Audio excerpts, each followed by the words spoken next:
Hi, it's Stuart, Sutton. Hope you're having a great Tuesday morning so far. This week's Tuesday morning marketing tip is one that will serve you very well if you can become comfortable with it. A lot of people are not comfortable with this, but it is so powerful that if you do learn to use this rule, it will serve you very, very well. It's about objections. You see, consumers already have objections in mind nearly every single time. The thing about it is that you usually know what they are.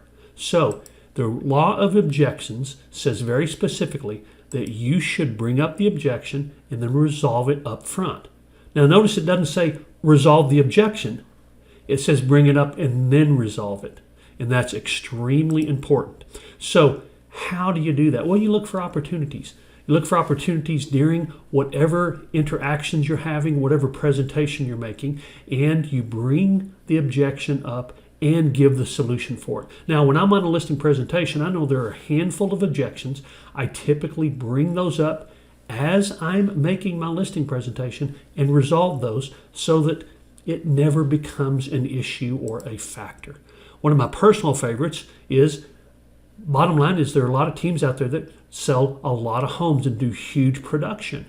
One of my favorite ways to handle that is I actually take that objection and I use it to my advantage. And you can see the screen. We might not sell as many homes as some big agents, some big producing agents, but our expertise results in more success in selling homes like yours than any agent you could interview.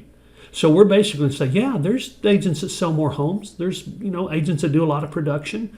But because of our expertise in homes like yours, our expertise in this market, in this neighborhood, whatever the case is, so you're handling that objection by bringing it up and then resolving it. It also follows another rule, which is if you admit a weakness and then you follow it up with a service or a benefit of some kind, the consumer believes you 100%. So this is a very, very strong one.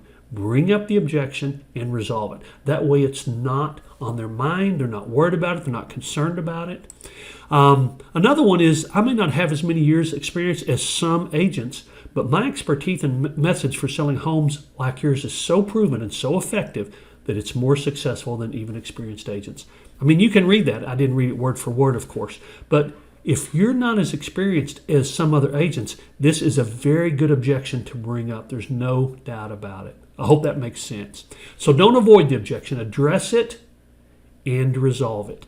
Bring up the objection and then resolve it.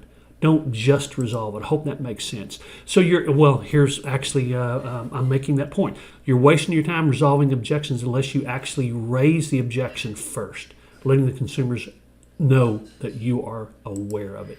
Hope that makes sense. You build more confidence. You increase their trust in you and in your integrity when you bring up an objection, admit that it's a problem, and then resolve it for them.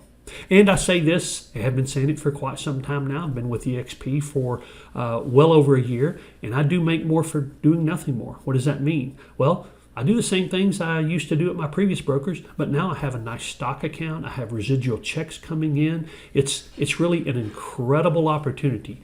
eXp is something I think most agents cannot believe until they've actually experienced it.